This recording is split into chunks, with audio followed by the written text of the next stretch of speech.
Hey guys. So everybody, thanks for coming out. Thanks for anybody who's online. Today we're doing a next in our series of Founder Skillshare.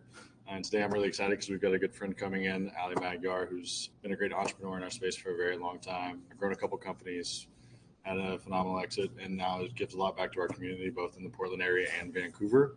She spends a lot of time with OEN and the Technology Association. I'll let her tell a little bit of her backstory, give a preamble, and say thanks for coming in.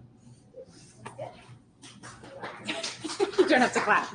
But hi, everyone. This actually came about because Ben and I went to Ben together, and we were sitting around talking about how to prioritize our lives. And so I started talking about how throughout my multiple careers, I thought about how I organized information and tasks to try to be really productive and successful. And so here we are. Ruthless Prioritization is a pretty intense title, but Ben came up with it. But as you mentioned, my name's Allie Persitz, now Persitz actually. And I've got two kiddos. I've been into cars a really long time since I was really young. And I love hiking mountains and racing cars on the racetrack. Adrenaline junkie, I guess, being an entrepreneur for 26 years. I like to do things to get my adrenaline going. But I started my career when I was 18. So 26 years ago, I just turned 44. And I did that because I was really into cars, which is a funny way to start your career. But I was a street racer in Portland. I ended up helping with casting the Fast and Furious, ran their movie promotions up and down the West Coast, and turned that into producing car shows, first just here locally and then all over the country. So I got to work with Jesse James, and we would have 60,000 people come down to our shows. So I cut my teeth on what it meant to be a solopreneur in the early days, back before there was technology, where I was literally drawing floor plans with a pencil and a ruler. But the business basics of how to build a business, how to prioritize things to be successful was something that I started really early in my career.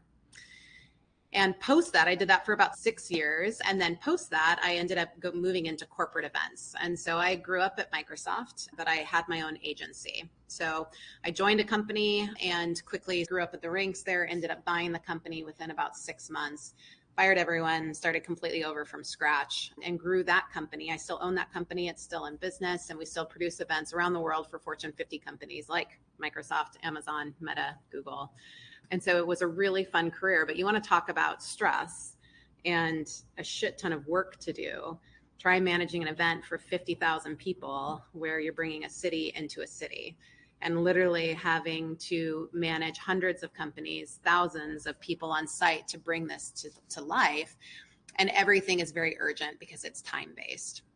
And so this has just been my life. My entire career is everything's urgent. You're going to die the next minute. And there's so many things going on that you oftentimes don't know how to prioritize. For me, events were really fun and I loved that career, but I also saw that there was ways of doing things differently. So growing up with Microsoft, there was a time of all about business productivity. And so that brought me to looking at my own business and saying, how do I look at business productivity with technology? And so I decided to build tech for the events space.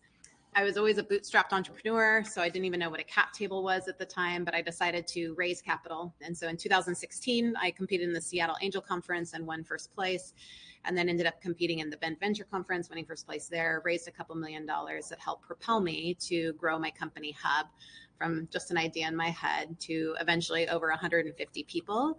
And then it was acquired in 2021. And that COVID story of losing both businesses overnight, being in events and event tech, I'll save for another time, but had to get through that. And then through that, ended up growing Hub over 400% in 9 months, successfully sold to a digital comms company based out of New York. They announced it in NASDAQ on the Times Square board there, really rewarding. And then I got to join a company of 2,500 people where we had operations across 17 different countries, and had imposter syndrome and thought there was no way I was going to be able to prioritize that work either. So ruthless prioritization, I think, is just core to being successful, regardless of whether you're an entrepreneur, whether you're contributing to a company. It's all about how do we manage our daily life and be able to actually enjoy doing it and make sure that we're not working ourselves to death. And the one thing that I know through all of these different businesses is that my plan has never been my reality. So I always, every year, I do my planning and I'm like, this is what I'm going to achieve and this is how I'm going to get there. And then everything completely changes. And I don't think we talk about that enough, because I think from the outside looking in, a lot of people are like, oh, they're successful. They knew what they were doing. They had the exact plan to be able to get there. I can tell you 26 years later, I never knew what I was doing, and I still don't. So it's really just about being educated, trying things, reworking them, and prioritizing them based off the information that we're seeing. So that can also feel like we're drowning all the time. And so today, that's what we're going to talk about, ruthless prioritization. Now, one of the things that I told Ben when I put this deck together is I put it together and I'm like, Ben, this seems way too simple. Like I'm anxious about coming and presenting something where it feels like a very 101 thing. But it's taken me my entire career to continue to hone this. So sometimes the simplest things are the hardest things. We tend to overcomplicate them, and we put a lot of energy and effort in places that don't actually get us the results that we want or that we need. So spoiler alert, there's not going to be anything here that's shocking or that you probably haven't heard before in some way, but I aim to share my personal stories as a part of it and how I have learned to manipulate how I think and what I do in order to be able to achieve success. So when I was thinking about what this actually means to me in terms of prioritization, there's a system of thinking that I've developed over the years. And part of it is starting with a strategic plan. And sometimes we wait and we're like, okay, 2025 is 6 months away. We're going to start working on the 2025 plan. We've got 5 months left of the year. We can put a strategic plan in place right now for what we're wanting to accomplish. So a strategic plan, and I'll cover through how I think about strategic planning as a part of this, is really important because we need to keep what is the end result of what we're trying to achieve in front of us, and then building milestones from there. And as I was chief product officer at the company that acquired me. And so milestones, everyone uses milestones for planning, right? So again, this is very simple, but it's in how do we manage those milestones? Because as a part of that, if we go through and we see that we're scheduling, and I could probably ask Ben to put down everything he's doing, and he would have about 200 hours a week of things that he's doing, we have to then prioritize what is it that we're doing. And so I'm going to cover off on do, drop, and delegate, triple D, which really has helped me in my career quite a bit. A consultant told me that early in my career, and they forced me to do this literally every day. And it helped me to make sure that I was always working on the highest priority task. The other thing, and this is the hippie in me coming out as I explore this more, is that we really need to understand our own triggers and the stories that we have. Because oftentimes for me, my first company, when I ran car shows, I ended up $100,000 in debt after 6 years, 24, and thought my life was completely over. So you can be damn sure that every company I've ran since then, I have been obsessive about the P&L and about cash flow.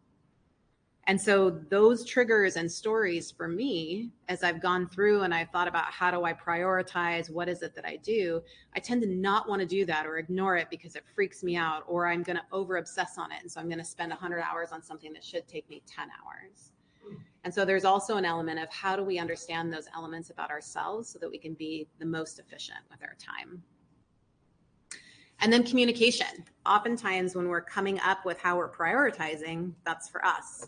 We're going to wake up and we're going to figure out what we're going to do in our day. But I can tell you that my entire world changed when I started to overly communicate what I was doing and what I wasn't doing. And also asking for accountability in those things as well. So these are the different steps that we're going to cover off on today in terms of just different things that have happened throughout my life that hopefully get us to a place where it's really easy for us to be able to understand what to work on and when to be able to achieve the most. So as a part of a strategic plan, these are 2 books that I read early on in my career that really helped me a lot. They're super easy reads, both of them. You could probably read the cliff notes on them and be just as good. But they both talk about the same type of thing, which is figure out your plan. So a lot of times when I'm talking with entrepreneurs, I'll ask them, where are you going to be in a year? And I want you to really describe that to me. And then as a part of that, what needs to happen over the next 4 quarters in order for you to get there? And then from there, great. Well, what needs to happen in each month in order for you to get there? So both of these books just help you with similar but a little bit different processes of how you start, how you hold the team accountable, and then how you break down the work so that it's actually really clear on the steps that you need to take and how you're going to measure success. One of the things that I found in doing strategic planning is we oftentimes bit off way too much. It was like, okay, I'm going to do all these different things for all these different people.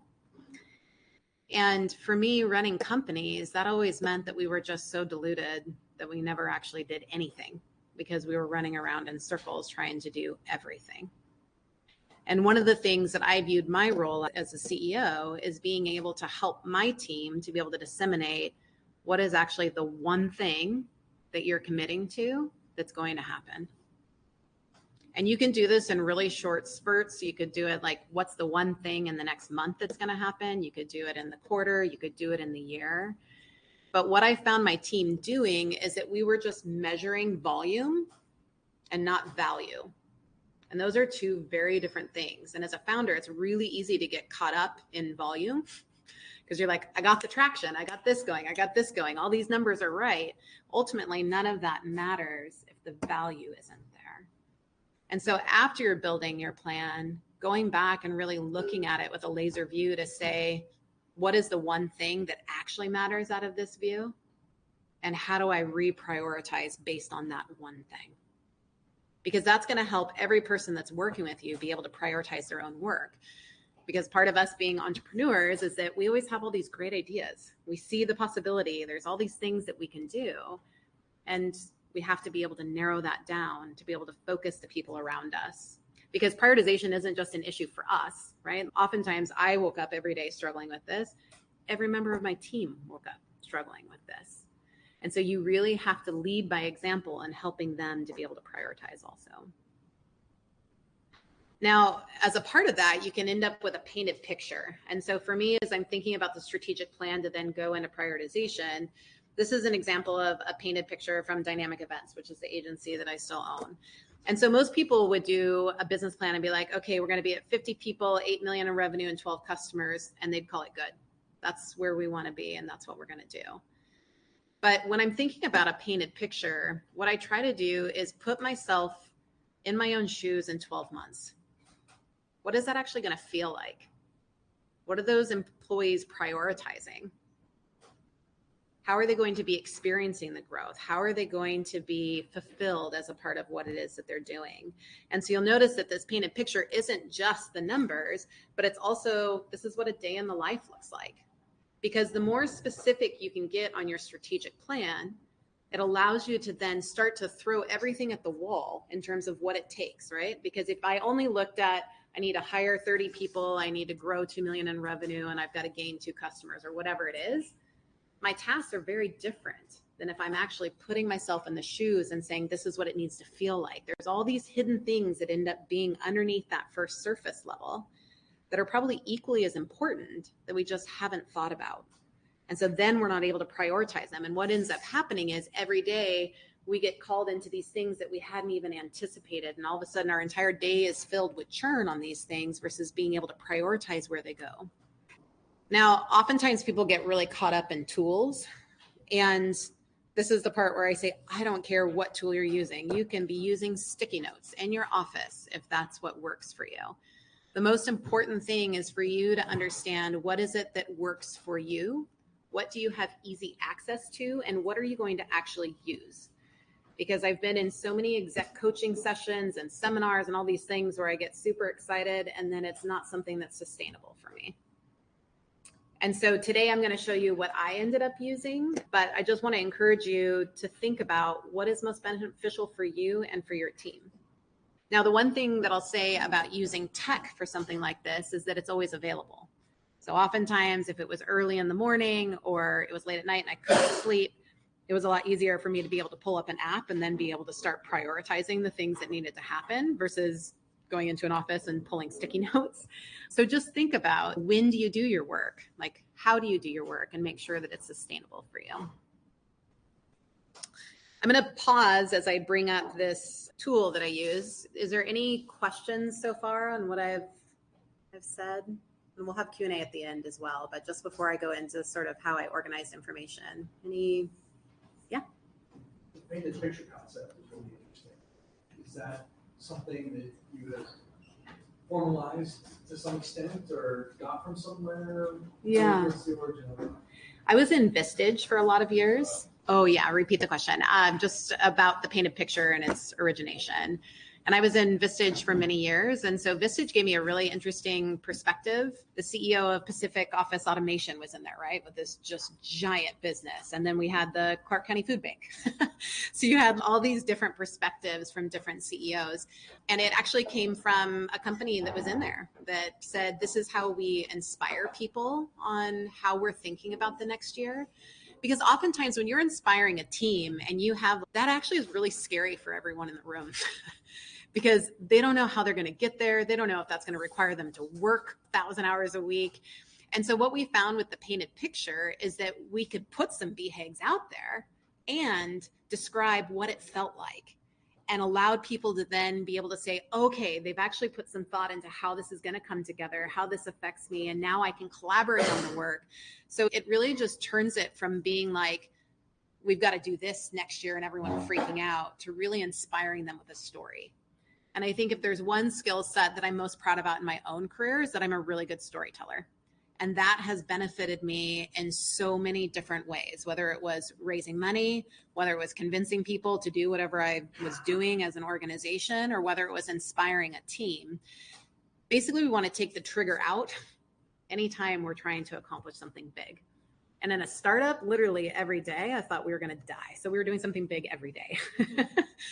So the painted picture really was just a way, and we've worked with it in different ways over the years, but it just was a way for us to make sure that we were focusing on the things that really mattered, that we were inspiring people with the story, and that it actually was something that was meaningful to us as well. Because ultimately, you can have a really successful company and not actually feel fulfilled doing it as well. So finding the balance there, that painted picture helps us to be able to create that balance. Yeah. Since you mentioned about the storytelling, and you mentioned about the triggers, how did you explore your triggers? Yeah. How did you present yourself? That's a lifelong journey, right? I feel like I'm still doing that quite a bit. But the biggest way that you can explore your triggers is to be present. And I think oftentimes as an entrepreneur and founder myself, I had so many things going on that I was in fight or flight all the time. And I just was, what am I fixing? What am I fixing? Going from thing to thing. And so it probably, the point for me where I started to pay attention to those things was about 2018. I had just raised our Series B. So we'd raised about 10 million in total. We were winning all these awards locally, and I did everything that I was supposed to do to be successful. And I was really unhappy. And so my exec coach said, Allie, I just want you to be really present and aware when things are happening. When does your chest get tight? When do you feel like you're going to leave the room? When do you get snappy with people? And really start to understand, what is that about? And so for me, what I found is every time we were talking about finances, I would freak out. And I would immediately see red, and I'd be like, we're doing this and this and this. And it wasn't until I actually started to pay attention of like, what am I doing? I can't even breathe right now. And then it was a process for me of going to other people and asking my exec team, when do you see me just start to be really directive? Do you notice when things bother me? What do you think actually bothers me? And so other people's perspective, if you're actually open to listening to it, can give you huge insight. Because then you can just be aware, like that's never changed for me. Like I'm retired, I don't ever have to work again, and I still freak out about finances. So it doesn't ever change just because you solve the issue. It's something that's really core. It's something I've spent my entire adult life feeling. But now when I go into a situation that I know that's going to happen, I'm going to deal with that very differently. I'm going to make sure that I feel my feet on the floor. I'm going to breathe. If someone asks me a question, I'm going to take a few seconds before I respond. I try to make sure other people in the room talk first. So it's just a different way of adapting. And then what I found is I wasn't wasting all of this emotional energy on things that didn't matter because it wasn't actually there. Like when we were talking about our P&L and our cash flow, we had plenty of cash. But in my head, I'm instantly thinking, oh my God, we're going to run out of cash. So I'm wasting all this energy on things that makes me much more inefficient in everything else that I was doing. And so just that one thing of really understanding yourself can save you so much energy and so much time, because you'll just deal with it differently. So this is a tool called Microsoft Planner. And this is probably because I grew up at Microsoft. And so I was always a Microsoft girl, even had a Microsoft phone, even when iPhones were cool. But this, yeah, I know. I was sorry too. They never had apps for anything. As a part of this, you could use Asana, you could use Trello, like you could use any type of tool. Again, going back to being able to even use Post-its if that's what you want to do.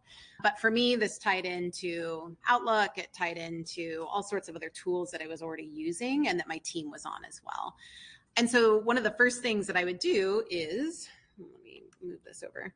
I'd come and I'd start listing whatever it was that we were achieving in 2025. So for any of you that have ever managed a Scrum board of any type, this is basically just a very simple Scrum board. So again, going to go back to the fact that the simplest things are the hardest. This is not rocket science. This is like the most basic thing. The art is in what you do with it every day. So I start by, here's 2025. I'm just going to remind myself, I made up a fake company, Influencer Agency 2025, right? So I made up a bunch of fake things. I want to grow the team by 5 people. I listed out the different people I'm going to grow by. I'm going to represent 75 total influencers, the split of the customers. I want to build an MVP of a brand influencer software platform, what needs to happen. So this is basically just a very simple checklist, right? That says, this is my goal for the year.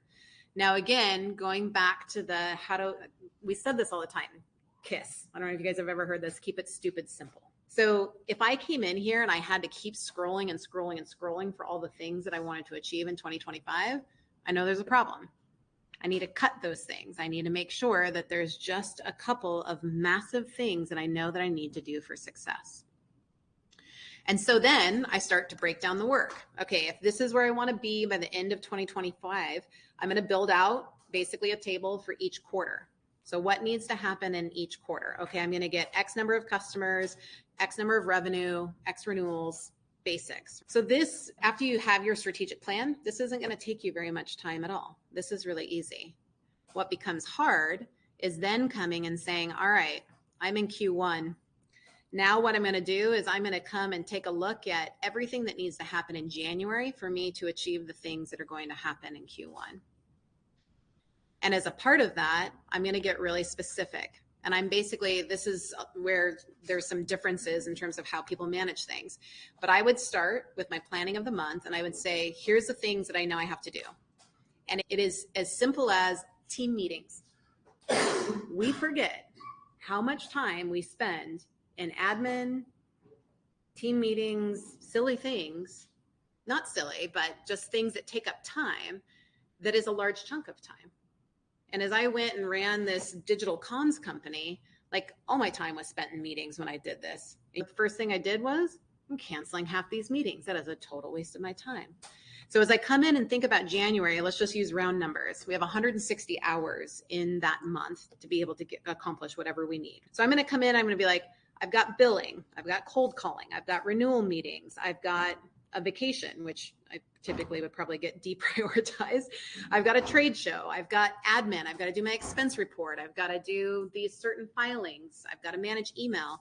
You go and you literally list everything that you're doing with your time in a month and putting hours associated to it. So now that I have all those things listed, I can come and see that I have 180 hours or 100 and however many hours this is, but I only have 160 hours to get the work done. So I know there's a problem. So now I'm able to come through and look at these little bullet points that all have different things that are happening as a part of it.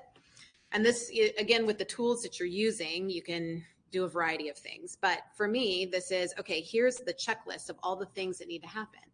I don't have enough hours in the day, so I'm going to assign this to Caitlin to just help schedule the renewal meetings or to use the AI note taker to basically send out the recap after the meeting. So then I'm able to come in and change how many hours those things are. So this is a process of do, drop, and delegate. And I'm going to come to this slide really quick just so that we can look at it, and I'll jump back over. But this is a good way of looking at it in terms of, is it urgent? Is it important? And then also as a founder, oftentimes I always thought I was the only person that could do anything. And the problem is that might be true, and you still have to prioritize the things that you're doing versus the things that you allow other people to do. And so I had to look at this and ask myself, what is my unique skill set as the CEO? What is the thing that only I can do?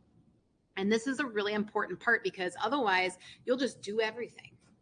So you have to know what is your role in your company and the thing that you do the best that no one else can do. And then you got to start to delegate, even if they're not going to do it as well as you do.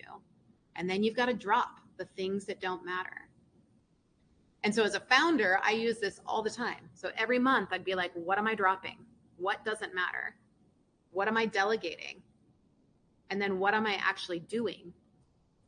And those things like admin work and email and team meetings, those can't go away, right? Like some of them probably can, but some of them can't. So you've got to make sure that when you're looking at things, you're looking at it with a realistic lens. Because again, as an entrepreneur and founder, we think everything's possible and we just tack on the work. And so this is a process of actually getting real with ourselves to be able to delegate. Now, as a part of this also does some really great things. So when I joined this new company, I took over product and engineering. And I think there are 1,000+ people in that org. How am I going to know what is happening with 1,000+ people, right? That's just insane. But the first thing I started asking everyone to do was this. What would you drop if you could drop things? And asking the basic, simple question of why do we do that? And I was able to cut 50% of people's work just because they were caught up in this large org structure doing things that no one even looked at. We had reports going to the CEO that he never looked at for over 1.5 years. And this poor person would stay every Friday night and do these reports for hours. No reason. So this really is a forcing function for us to be able to prioritize in a really deep way. Now, as a part of this, I'll show a couple of different things on here. The checklist helps, and you're adding people to be able to do things. I actually added someone from Dynamic Events to this, and she called me last night. She's like, what are we doing with influencers? I don't understand. So I wanted to be able to demo this for you guys. But it also is really helpful because I'm a data person. So I like to be able, first of all, I like to be able to check the box. Like that is very fulfilling for me to be able to say that I did things. But I also like to see, like, how do things move? What am I prioritizing correctly? What am I not prioritizing? What is my team doing? And so if you're using a tool like Asana or Planner, you're going to see, what do I have left? What's the bucket? What's the priority on these things? And am I actually achieving movement towards it? Is there things that I haven't assigned to people yet, or that I should be assigning to myself or to someone else? And so this skill set can really help you be able to data visualize, be able to be really nimble and being able to move things through. And this is actually the same tool that I used with all of my direct reports. It's called Managing by Objective, or MBO. And so every direct report that I had would come and do this exact same thing. You know where we're going from a company perspective. Here's 2025. You guys all share this 2025 plan. I now want you to go through and I want you to build out the marketing department for the next 4 quarters. Then I want you to come back and tell me in Q1, I want you to plan out your Q1, and I want you to tell me all of the tasks that you're doing. Because I'll tell you something, managing people becomes a hell of a lot easier when you're clear on what you're managing them on. And then the conversation gets all the more easier too, because when I'm meeting with my team on a monthly basis, I would have them pull this up. What did you drop? What did you delegate? And how did they do? What did you prioritize? And those conversations become very different because now I can actually talk to them about, why are you prioritizing what you're prioritizing? Is the right work actually getting done? So this is a tool that every person in the company can utilize. And if you're talking a shared language, it becomes a lot easier to be able to get people aligned on what actually matters. And again, going back to volume versus value, this is where you start to see the value. And this is also a really important skill set. For me, being a founder and a CEO, I've had hundreds and hundreds, or actually I guess thousands of employees now. And I always see the benefit in helping to up-level and educate the people underneath me, because then they're that much more efficient when I actually need them. All right, I'm going to switch back over and start talking about a couple of other things in terms of how we do this. Any questions on the tool or how things were organized? Yeah. And this is amazing, first of all. And I'm just wondering, when you have it broken down into the month, are there any specific tricks that you use to translate that into weekly and daily, or? Yeah. So there would be some, translating this into weekly and daily instead of just monthly. So this can go as far down as you want. I wouldn't say for me, what I would do is I would break this down into weekly, and then daily, what I'd be doing is starting my day looking at the week. And so if I see, and I would just move things around, like if renewal meetings are the most important thing, like I would just move things around. So the thing that's most important is on top. And when I would start my day, I'd be like, what am I doing today? I've got to accomplish this week. Because oftentimes we get caught, like I said, in all these little things every day. So then at the end of the month, we're like, what the hell did we just do all month? So this is something where it was a grounding tool for me. I would start my day and end my day with my list. Okay, so in the Apple Club, is there any other tools that are as beautiful? Yeah, my best recommendation would just be Asana or Trello. It's very similar. So again, going back to then the emotional triggers, and we talked about this a little bit already, but there's lots of different things that can trigger you. And so I like this graph because people can trigger you. Like my right hand at the company, his name was Josh, and he already knows this, so I can talk about it. But sometimes he would trigger me so bad and I just would not want to talk to him. And you get to know someone so intimately over time. So I would know that certain situations with him, especially when we were talking about his comp, that I probably was not going to be my best self, and he wasn't going to be his best self either. Situations can trigger you, things, places. It can be things that are going on at home that sort of change the way that you're looking at things. And what I found over my career, and even now, whatever the toughest thing that's in front of me, that's the thing that I've got to tackle first. So I hate firing people. It's like one of my most hated things to do. And so instead of taking quick action, I'd let it draw out for weeks or months. What happened? Every day I'd wake up with a pit in my stomach. And then my head was constantly spinning on, I needed to fire this person. They still weren't performing. And so all of my energy in any given day was going to places that were just spent on these emotional triggers instead of actually being efficient at what I was doing. And focusing is hard enough when we have 9 million things coming at us. And so this is just my encouragement for each of you to really understand who you are and how your brain gets affected by the things that you're thinking about, and then make sure you're moving that to the top of your list. So if you're starting your day and you know that you have something that you're dreading or that's going to trigger you, take care of it first. Because once you do that, you're able to focus on everything else that's down below it. And now the other piece of this is people oftentimes will put together an annual plan. And the one thing that I know about a plan when I put it together is it's not going to be the plan. And so whenever I was doing financial forecasting, whenever I was thinking about growth of the company, I would have 3 different levels of the business. I'd be doing a BHAG, like this is where I think we can go, and that's where we're going to inspire the company to. I had an operating plan, which was where I thought we would come in as a part of it. And then I had a near-death plan, if all the things went wrong. And as you think about, great, January, we've got 2025 locked, like we've got our quarter plan, we've got our month plan, and by February, everything's going to be completely different. And that's just reality. That doesn't mean that you're a bad entrepreneur or that you haven't planned accordingly. That means you're actually a really good entrepreneur, and your job is to be able to adapt to those things. So part of the reason why I used managing by objective with my team was because every month we could then be talking about what the priority actually was in the given month. What was changing in our annual plan? Did we actually overachieve and we're actually going to increase it? Did we underachieve and we saw some red flags changing in terms of market conditions? So it opened up a strategic conversation happening each month so that then we'd be reviewing what they did in the previous month and what their plan for priority was in the next month. And that was also something that I did for myself. And we have to constantly remind ourselves and our team that change can either be a challenge or an opportunity. And I think in a startup, especially, you have to see it as an opportunity because things constantly change. And our ability to just continue to reprioritize while that's going along is what helps us to get to success. So I talked about communication earlier, and I found this image, and I actually really liked it because it goes with accountability and communication together, and then some of the benefits that happen. So I think the best story for me, as I think about my ability to communicate, it definitely was important in terms of my ability to communicate to my team what I was prioritizing when I was running a startup. Then when I joined this larger organization, like I mentioned, I've got product and engineering. I thought for sure they were going to fire me like the first day I took that job, that I wasn't going to know what I was doing. And what I found is I had so many things coming at me all the time. So we not only had an event side of the business, but we also own Globe Newswire, which was it's one of the top 3 PR distribution platforms in the world. So anytime a press release goes out, it's typically on Globe Newswire.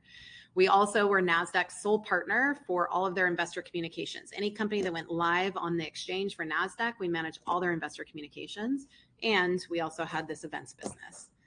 So I came into this not knowing anything about those IR, PR sides of the business, and still having to run this massive team for events as well. And I had way too many things to do. And so I did this exact same process. I went and I started to log everything that everyone was asking me to do. And then when I met with the CEO, I'd be like, hey, this is what I'm dropping. This is what I'm delegating and to who. And this is what I'm prioritizing because this is what I can get done in that time. And then anytime someone came to me within the day or the week or the month, I'd be like, great, let me put it on my board and let me prioritize it. And then in my weekly one-on-ones with him, I'd say, hey, this is not a priority for me. I'm dropping it. And that communication allowed me to do whatever the hell I wanted because he knew where I was putting priority. He knew what I wasn't doing. And I also communicated that to anyone that was asking me to do things. Like, this is my system. This is my methodology for how I'm doing this. And ultimately, I want what's best for the business. So oftentimes we get so caught up. Sometimes for me, when employees would be talking to me, they just don't get it. Like, they're not understanding where they're putting their time.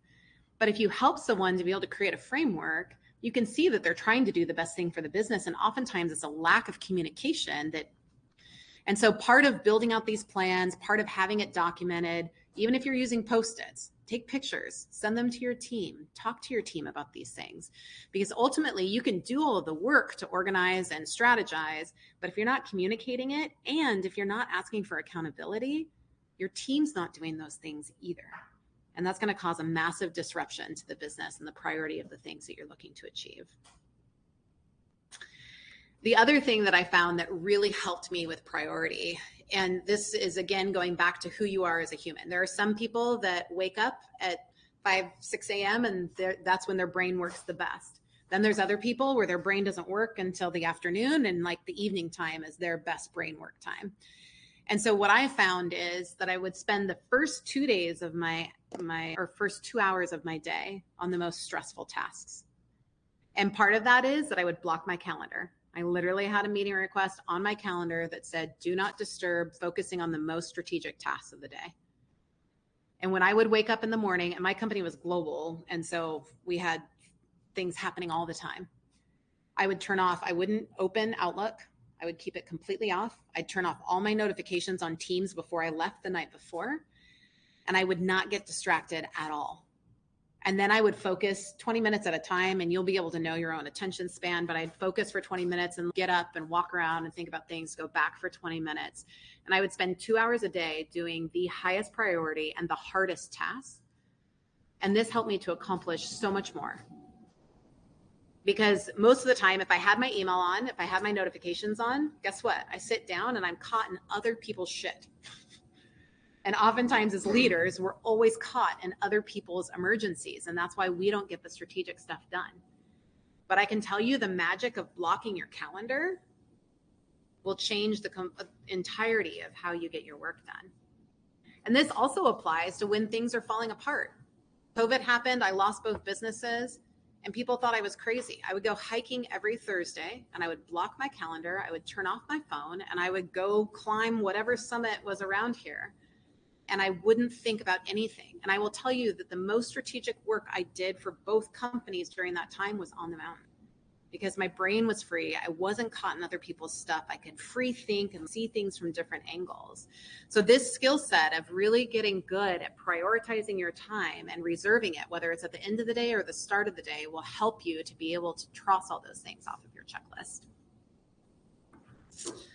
And then the other thing is we can't really show up for our companies if we aren't taking care of ourselves. And I think this oftentimes gets lost in a lot of the conversations that we're having. In startup world, I remember I'd be talking to other founders and was like, how are you? I'm on a rocket ship. I can't breathe. I'm working like hundreds of hours a week. And that's okay for a short amount of time. It is not sustainable for a long amount of time. And so again, if you're going to be able to manage your triggers so that you're most effective in managing your priorities, you've got to make sure that you're taking care of yourself too. And I say this over and over again because I wish someone had said this to me while I was growing my company. Yeah. No, I don't think there's an order of priority. I think life changes and you need different things at different times. And so also knowing what is important to you. So at Dynamic Events, meeting planning is often ranked as one of the top 5 most stressful jobs every year, according to USA Today. And it's because there's so much information going. You're constantly on the road. Ben knows this. There's just so many details, right? And one of the things that we started doing with hiring is we actually see if the person has a high EQ and if they know how to calm their own nervous system. Because if they do, they can handle any amount of stress because they know how to take care of themselves. But if you have someone that's like constantly going and then we're like, hey, take a week off, and they spend the week doing things that really stress them out and they come back and they're not relaxed, they're not going to be able to perform. So it really is knowing yourself. Like for me, I know that I have to be active every day for at least an hour, whatever that is. And if I'm really stressed out, I need to be outside or I'm not going to calm down. So that I will prioritize over anything else. And so, again, this is just a part of knowing yourself and going through different phases and understanding what you need in the moment. But calming our nervous systems is actually one of the most important skill sets, I think, in life, is just understanding how do we get back to a place of grounded, that we can breathe, that we can actually think normally. Because so oftentimes for me in running and growing businesses, I was triggered most of the time. So that's everything I had to share today. I'll just end with simple things are the most difficult. So actually putting your plan in place, getting it into a tool, that's going to be the simple part of this. The hard work is going to be, can you prioritize taking the deep work time? Can you look at that list and constantly be reprioritizing? And can you communicate it and be okay with people holding you accountable to it? So in a startup, and especially in the 0 to 1 phase, priorities are consistently changing. So how do we make sure that people feel like we're not switching directions too often? Is that a fair recap? Okay. This really comes down to, again, storytelling. And it's in how do you manage and communicate with your team? So you're always going to be getting tons of new information in, right? But oftentimes when people are pulled from task to task where they can't complete the task, and if they don't have it documented and they can't actually see the plan, that's where they start to get overwhelmed because they don't know where to shift or what to do. And if you're not running daily scrums with your team, that's not just a product thing. Like scrums are an incredible way of communicating. It's basically just a touch base with the team to be able to set priority. So if you're in a room together or you're in a digital room together and you've got a board like that and you've got a parking lot where you're putting all these different things, right? So then on a weekly basis, you can say, guys, new information came in. I'm going to pull this onto the board. This is where it goes into priority. Here's assigned to each of these tasks. We're going to see how this plays out over the next couple of days. Midway through the week, something didn't happen. You're like, ooh, guys, I'm dropping this. We're moving it over to the done pile, or I'm moving it into the drop pile, and we're going to pull this thing over. So again, it just allows people to feel like, because oftentimes working with me was probably not easy because I'm like this. And I had to learn, how do I help them feel like they understand the priority, what we're dropping and why, and that they know ultimately how they're contributing. Because when people aren't able to be successful at contributing value, that's when they start to lose all passion for the company.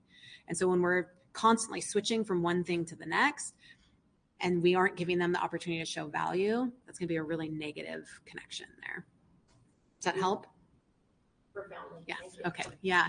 And then on the EQ side, I think this is where ask them to tell them about it, or ask them to tell you about themselves. And then ask them, like, what are the 3 core values that you live by? If you're really stressed out, how is it that you calm yourself? And then get really specific. Ask them for details. Okay, you say you go outside. Where was the last place that you hiked? Test that they're not just saying things. And then the other thing for an EQ, and this is so uncomfortable, I hated doing it. My right hand Josh was so great at doing this, but we would do situational interviews and we'd say, hey, you're going to play this role, right? So you're going to play the CS manager. I'm going to play a really pissed off customer, and they're going to play the account manager, and throw them under the bus. See if you can trigger them in the conversation where they're playing a fictional role, and how do they deal with it? Because you're going to see their EQ come out when they feel boxed into a corner. And the more intense you can get with it, the better, because then you actually will see how people will perform under stress in your own organization. Other questions? Can I ask something that's not you? Sure. Can I throw something in the morning? Yeah, go for it. Just want to see what's your take on this. Okay.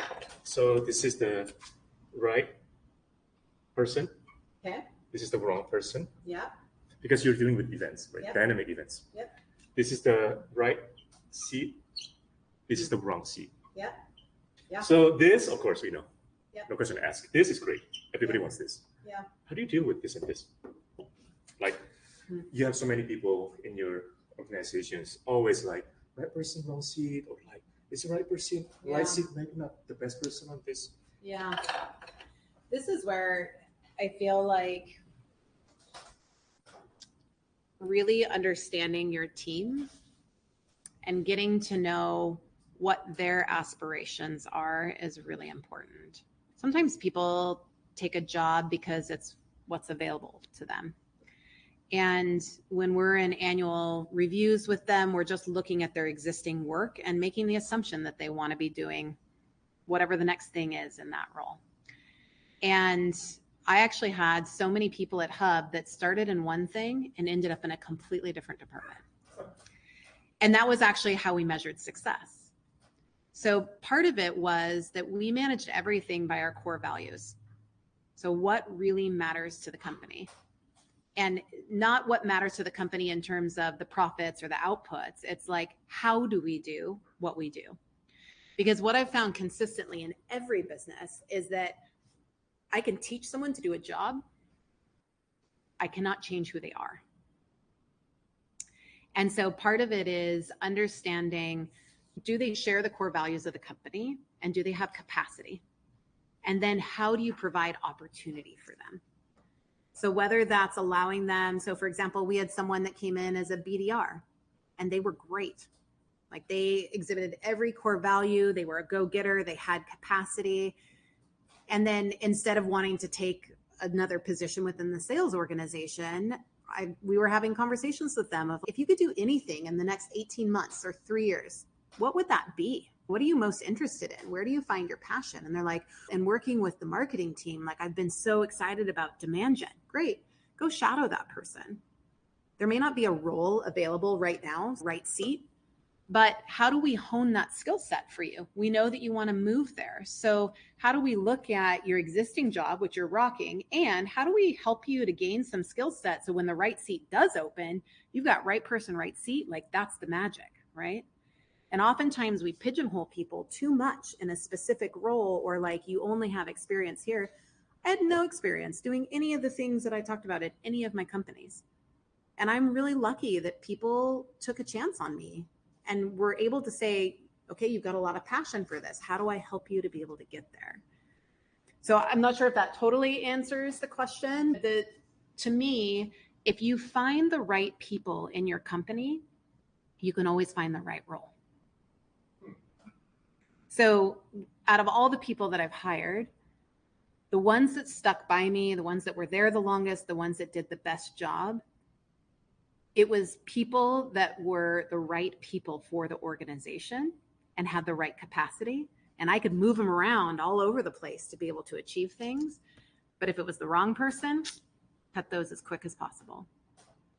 And so part of that is also communication. If someone feels like they're being strung along for a really long time, they're not going to be happy with that. So part of it is like, hey, I see that you want to take a marketing position. We're probably not going to have one open up for the next 12 months. What can we teach you? And eventually my mindset actually started to change in terms of this person can only work at my company for the rest of their lives. I started thinking, how do I actually help this person at my company become the best person they possibly could be with the greatest skill set, whether they take that to another company or stay at mine? Because my job as a CEO and founder is to create the culture, to create the growth and the opportunity for them. And if I make the best employees and the most educated employees, they're going to be loyal and they're going to stay, or they're going to leave, and that's okay. And I'll find another right person for the right role. Thank you. Yeah. Yes, I saw Rose had her hand up before, so I'll, yeah. Okay. Okay. First off, this is just fantastic. So good. Yeah. I just wanted to share something. We had the opportunity to work with Rockefeller Foundation. Yeah. A number of years ago. It actually came to us. Okay. That's how the Gates and Foundations, they do it. They find the people they want to do. Yeah. They take the stuff coming in.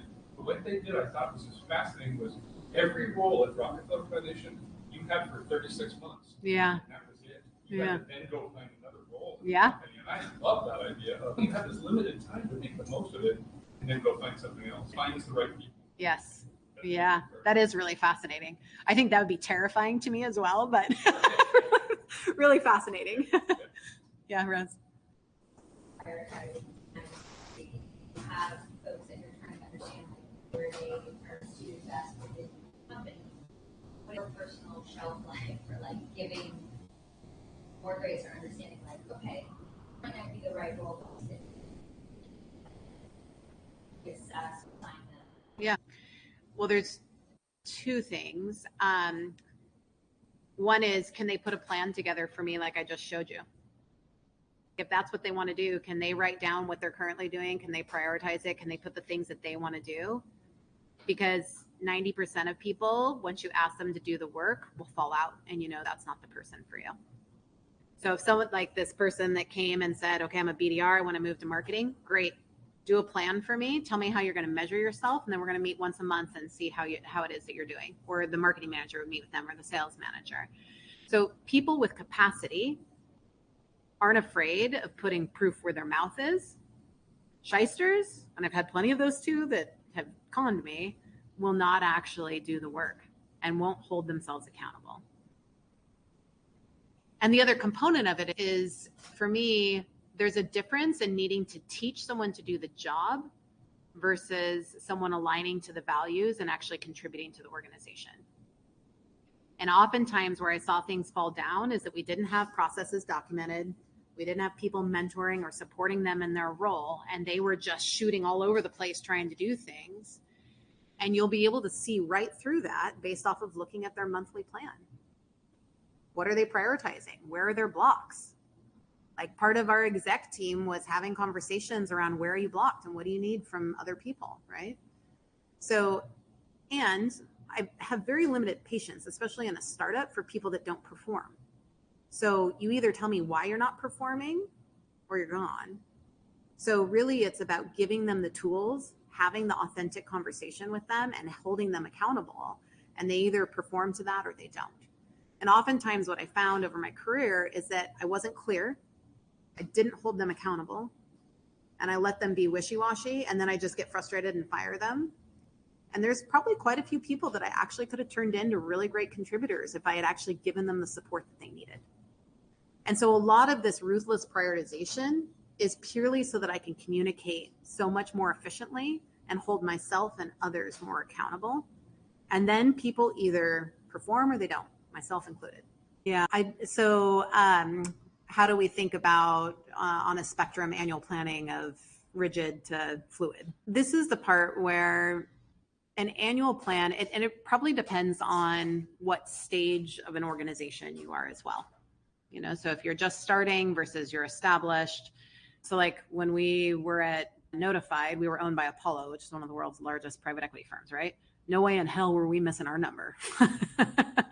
So I think it depends on the stage. And what I will say is, in my experience in the companies that I've grown, it's the reason why behind things change. And so I look at an annual plan in terms of, yes, we're driving towards this. And I also know that probably 50% of what I put into the annual plan is probably not going to come to fruition, but other things will. So there's going to be certain things that are probably really important. Cash flow, diversification of your customer base, like things that are non-negotiables in order for you to have a solid basis to be able to grow. And I would say be rigid there. And that all is a part of your prioritization, right? If that's what grows your business and you're constantly prioritizing at the top, those things that hold those things that are most important. Then there's other things, maybe brand awareness, or I don't know, you can pick a random thing, right? Maybe halfway through the year, so many marketing agencies right now are completely struggling, right?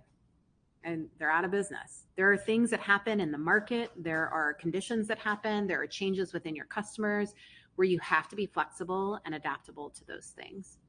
Now, the biggest piece of annual planning is that you have to communicate what's changing and why. And you have to make sure that it's not just a fluke of something happening, that it's actually a real reason, that you have data behind it. So the more you can really count on what is the tangible metric that is making me change this component, then the better off you'll be, and remaining really rigid on the things that you can't have success without. Does that help? One more round of applause for Allie for coming out. Okay, well, thanks for spending your time with me today. Yeah. Oliver joined in the last 5 seconds just so he could clap. But. We've got another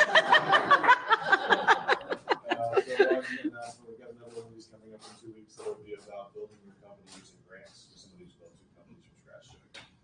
So that'll be out on March. Great. Thanks for joining.